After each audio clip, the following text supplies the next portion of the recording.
Al-Mukarram, para alim ulama, para ustadz, para kiai, tokoh-tokoh masyarakat yang hadir pagi hari ini, jajaran takmir masjid Raudatul Falah yang saya hormati dan saya muliakan, para jemaah, bapak-bapak, ibu-ibu, hadirin wal hadirat yang berbahagia. Syukur alhamdulillah di pagi hari yang cerah dan berbahagia ini, alhamdulillah kita bersama-sama bisa hadir untuk melaksanakan sholat subuh berjamaah. Mudah-mudahan semua amal ibadah kita yang selama ini bisa kita lakukan, lebih-lebih pada pagi hari ini, hendaknya senantiasa diterima oleh Allah Subhanahu wa Ta'ala serta dicatat sebagai amal yang soleh di sisinya. Amin, amin, ya Rabbal Alamin. Hadirin kaum muslimin, di hari ini akan saya sampaikan sebuah firman Allah dalam Al-Quran surat Al-Fat ayat 29, di mana isinya menjelaskan tentang golongan manusia atau orang-orang yang akan bersama Nabi Muhammad sallallahu alaihi wasallam besok di hari kiamat, atau dengan kata lain orang-orang yang akan mendapatkan syafaat pertolongan dari Rasulullah Muhammad sallallahu alaihi wasallam besok di hari kiamat. Dalam ayat tersebut Allah Subhanahu wa taala memulai firman-Nya dengan kalimat Muhammadur Rasulullah, bahwa Muhammad adalah utusan Allah. Ini menunjukkan bahwa Allah menegaskan dan membenarkan bahwa Nabi Muhammad adalah benar-benar sebagai utusan yang diwahyukan oleh Allah Subhanahu wa taala kepada manusia di muka bumi ini. Oleh karena itu, semua manusia harus percaya dan beriman terhadap kerasulan Nabi Muhammad sallallahu alaihi wasallam. Hadirin kaum muslimin wal muslimat rahimakumullah. Sebagaimana rasul-rasul sebelumnya, sebagaimana nabi-nabi sebelumnya, setiap nabi dan rasul yang ditugaskan oleh Allah, yang diutus oleh Allah kepada suatu kaum, kepada suatu masyarakat, maka rasul tersebut dibekali oleh Allah sebuah senjata yang bernama mukjizat. Bekal yang bernama mukjizat. Apa mukjizat itu? Mukjizat itu sebuah keistimewaan, sebuah kelebihan yang diberikan oleh Allah kepada seorang nabi dan kepada seorang rasul yang tidak bisa ditandingi oleh siapapun, termasuk oleh tukang-tukang sihir. Itu yang dimaksud dengan mukjizat. Jadi hanya diberikan kepada nabi dan rasul Allah Subhanahu wa taala. Contohnya Nabi Isa alaihissalam. Nabi Isa diutus kepada Bani Israel, diberi kelebihan oleh Allah untuk bisa menghidupkan orang yang mati. Jadi mukjizatnya Nabi Musa itu, kalau ada orang mati diminta untuk hidup kembali, tinggal menyatakan, wahai si fulan, hiduplah kamu kembali, muncul di atas kuburan. Itu suatu mukjizat dari Allah yang diberikan kepada Nabi Musa, kepada Nabi Isa alaihissalam. Juga bisa mengobati orang yang sakit. Orang tidak bisa bicara, diobati oleh Nabi Isa alaihissalam bisa berbicara. Orang buta diobati oleh beliau langsung bisa melihat. Itulah mukjizat yang diberikan oleh Allah Subhanahu wa taala kepada Nabi Isa alaihissalam. Sama halnya dengan Nabi Musa alaihissalam, beliau diberikan bekal oleh Allah yang bernama tongkat. Tongkatnya bisa istimewa. Ketika beliau dikejar oleh Fir'aun dan bala tentaranya, tongkatnya dilemparkan ke Laut Merah, maka jadi jalan yang bisa dilewati oleh Nabi Musa dan kaumnya. Sama halnya dengan Nabiullah Ibrahim, diberikan mukjizat ketika dibakar di atas api yang telah membara. Menurut akal yang sehat tidak ada manusia hidup, tapi Nabi Ibrahim diberikan mukjizat oleh Allah, kuni wa bardan wa salaman ala Ibrahim. Jadilah kamu api yang membara, menyelamatkan kepada Nabi Ibrahim dan mendinginkan kepada Nabi Ibrahim alaihissalam. Itu mukjizat. Nabi Muhammad apa mukjizatnya? Mukjizatnya adalah Al-Quran. Al-Quran yang kita terima, yang kita baca, yang kita pelajari, itu mukjizat terbesar yang diberikan oleh Allah kepada Nabi Muhammad, termasuk kepada kita semua umatnya ini. Kenapa disebut mukjizat terbesar? Karena Al-Quran ini apabila kita sering baca dalam kehidupan sehari-hari, maka Al-Quran akan memberikan syafaat, pertolongan kepada orang yang membacanya ketika ada di alam kubur, ketika ada di hari kiamat, ketika kita dihisab. Al-Quran tampil menolong kita dan membela kita. Inilah istimewanya mukjizat yang bernama Al-Quran. Hadirin kaum muslimin wal muslimat rahimakumullah. Lalu apa lagi mukjizat Rasulullah? Yaitu beliau diberikan keistimewaan oleh Allah, bisa memberikan syafaat, pertolongan kepada umat Islam, umat Rasulullah besok di hari kiamat, kepada orang yang layak untuk ditolong dan diselamatkan oleh Rasulullah Muhammad sallallahu alaihi wasallam. Jadi kita umat Rasulullah, kalau banyak maksiat di dunia ini, banyak dosa, amalnya sedikit, kemudian kita malas untuk beribadah, besok dihisab di hari kiamat. Kalau kita diakui oleh Rasulullah Muhammad SAW sebagai umatnya, mungkin kita banyak membaca sholawat dalam hidup ini, maka insya Allah besok kita akan diberikan pertolongan yang bernama syafaat Rasulullah Muhammad SAW. Akhirnya kita diselamatkan, Pak. Ketika kita akan dimasukkan ke dalam neraka, tapi barokah syafaat Kanjeng Nabi besar Muhammad SAW tersebut, akhirnya kita selamat menjadi ahli surga. Oleh karena itu hidup ini kita harus banyak membaca sholawat kepada Rasulullah Muhammad sallallahu alaihi wasallam. Hadirin kaum muslimin wal muslimat rahimakumullah. Lalu di dalam Al-Quran ayat 29 surat Al-Fatih tersebut Allah melanjutkan, walladzina ma'ahu asyidda'u 'alal kufar ruhama'u bainahum tarahum ruk'an sujjadan yabtaguna fadlan minallahi wa ridwana. Kalau kita melihat firman Allah ini, ada 4 golongan manusia yang akan memperoleh syafaat Rasulullah besok di hari kiamat. Siapa 4 golongan manusia tersebut? Yang pertama, asyidda'u 'alal kufar, orang yang tegas, orang yang jelas imannya dan akidahnya, tidak mau bekerja sama, tidak mau menjual akidah dan ibadahnya, orang yang tidak mau yaitu tukar tambah masalah akidah dan ibadahnya dengan orang-orang di luar Islam, terutama dengan orang-orang kafir. Kenapa? Orang kafir itu Pak berbeda, akidahnya berbeda, yang disembah berbeda, cara ibadahnya itu berbeda. Sedangkan kita menyembah kepada Tuhan yang satu. Qul huwallahu ahad. Katakan Muhammad bahwa Tuhan itu hanya satu. Lam yalid, tidak pernah dilahirkan. Jadi tidak punya ibu Allah itu. Walam yulad, dan tidak pernah dilahirkan. Juga tidak punya ayah, tidak punya ibu. Itulah Rasulullah. Tapi orang di luar Islam ada yang menyembah batu, ada yang menyembah matahari, menyembah seorang ibu, menyembah seorang ayah. Itu orang-orang yang sangat dibenci dan dimurka oleh Allah Subhanahu wa ta'ala. Jadi orang yang akan ditolong oleh Rasulullah Muhammad SAW besok hari kiamat, orang yang tidak menjual akidah, orang yang tidak mau kompromi dengan orang kafir, masalah ibadah dan akidah kita kepada Allah Subhanahu wa ta'ala. Dulu Pak, di zaman Rasulullah hidup di Mekah, ketika orang-orang Quraisy itu sudah putus asa, menyiksa orang Islam, dipukul, kemudian diembargo ekonomi, tidak diberi makanan, disiksa, tapi tetap Rasulullah bersama umat Islam itu tetap menyembah Allah dan tetap beribadah. Lalu pimpinan Abu Jahal datang kepada Rasulullah, "Wahai Muhammad, saya ini sudah bosan memerangi kamu, menyiksa kamu dan umat kamu. Bagaimana kalau kita sekarang itu bekerja sama?"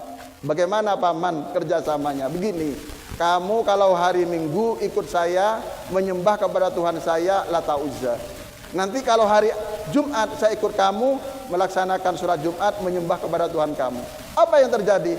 Langsung turun malaikat Jibril membawa firman Allah surat Al-Kafirun. Qul ya ayyuhal kafirun la a'budu ma ta'budun wala antum 'abiduna ma a'bud, sampai ke belakang lakum dinukum wal yadin.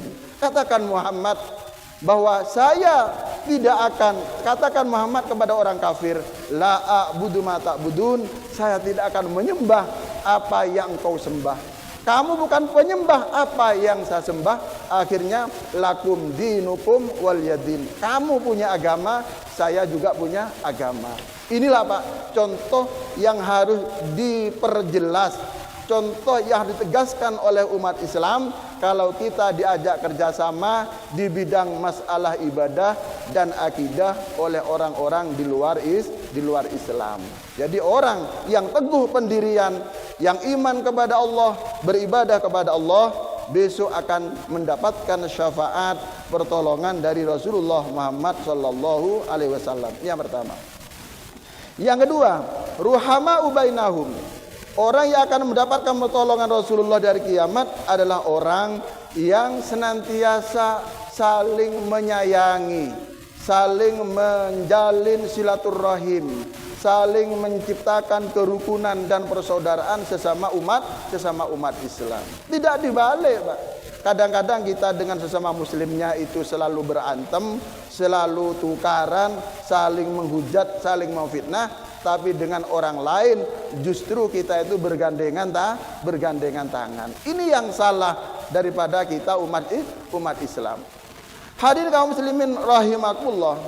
Kata Rasulullah Muhammad SAW dalam sebuah hadisnya mengatakan, la yu'minu ahadukum hatta yuhibba li nafsihi kama hatta yuhibba li akhihi kama yuhibba li nafsihi.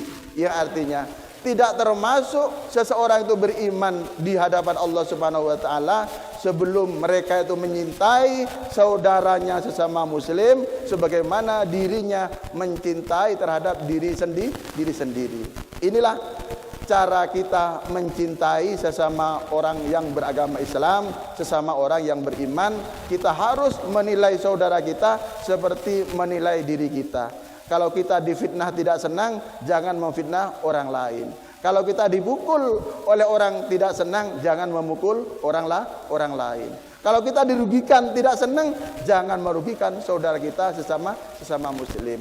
Inilah tata cara kita menyintai sesama orang yang beriman kepada Allah Subhanahu wa taala. Ini yang kedua. Yang ketiga adalah bahwa orang yang mendapatkan syafaat Rasulullah dari kiamat, tarohum ruka'an sujadan. Mereka itu terlihat ruku' ya sujud. Tidak ada Pak orang yang mengaku dirinya sebagai umat Rasulullah tapi tidak ruku', tidak sujud. Artinya tidak sholat. Kenapa? Karena sholat ini Pak, ketika diutuskan oleh Allah pertama kali, Rasulullah dipanggil oleh Allah untuk naik ke Baitul Izzah, ke Lauh Mahfud Pak. Lewat Rasulullah ke Isra dari Masjidil Haram Makkah ke Masjidil Aqsa Palestina, lalu naik ke langit pertama, kedua, ketiga, sampai ke Sidratul Muntaha, langit ketujuh. Itu menunjukkan betapa pentingnya masalah sholat, betapa pentingnya kedudukan sholat bagi kita umat Islam. Dalam sebuah hadis Rasulullah Muhammad SAW bersabda, awwalu ma yus'alu 'anil mar'i bihi yaumal qiyamah as-shalah. Besok dari kiamat amal manusia yang pertama kali ditanya, dimintai pertanggungjawaban oleh Allah adalah sholat. Kalau sholat kita itu baik, insya Allah amal yang lain akan dinilai baik oleh Allah.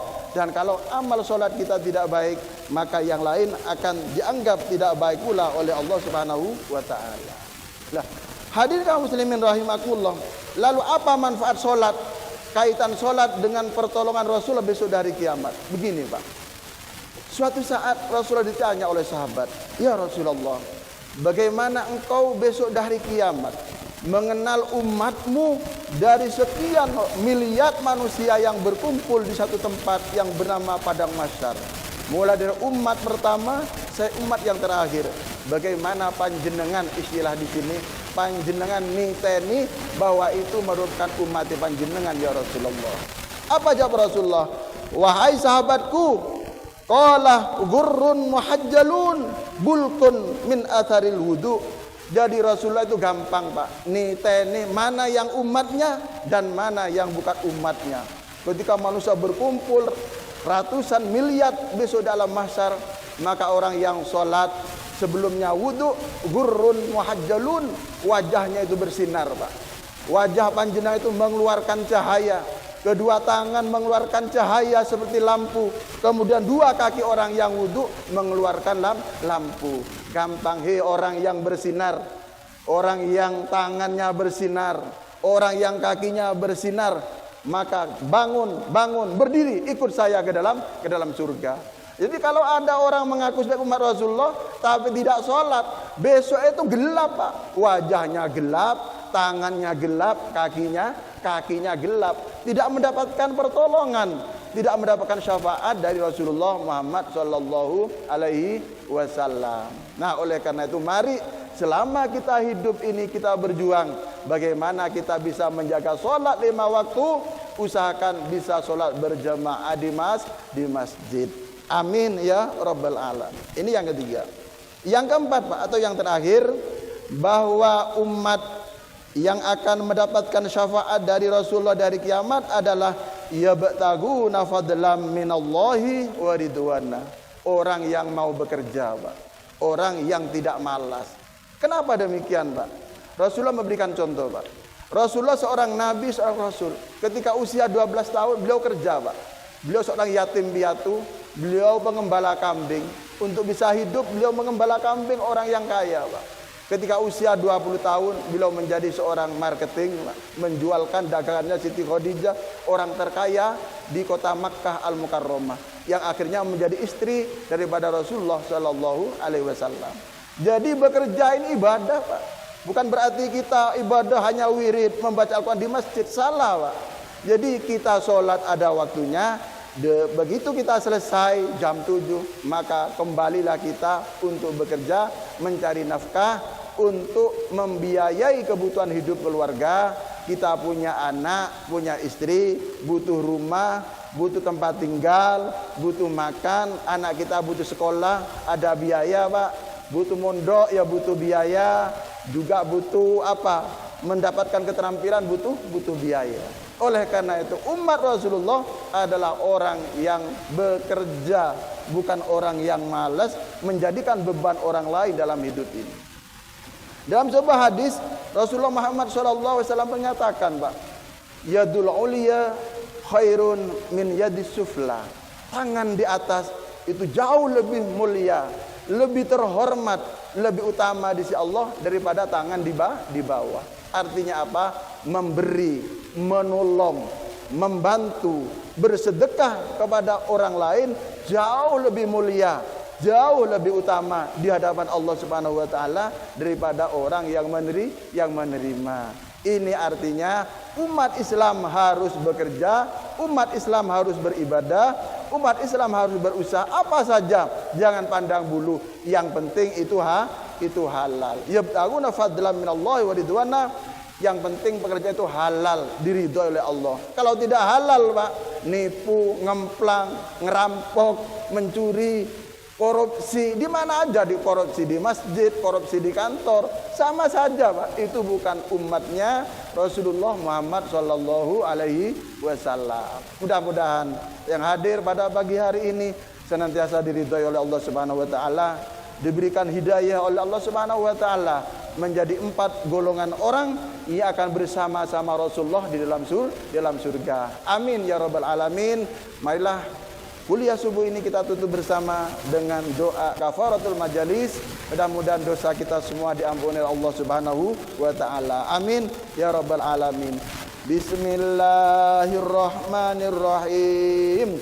Subhanakallahumma wa bihamdika asyhadu an la ilaha illa anta astaghfiruka wa atubu ilaik. Walhamdulillahi rabbil alamin. Wassalamualaikum warahmatullahi wabarakatuh.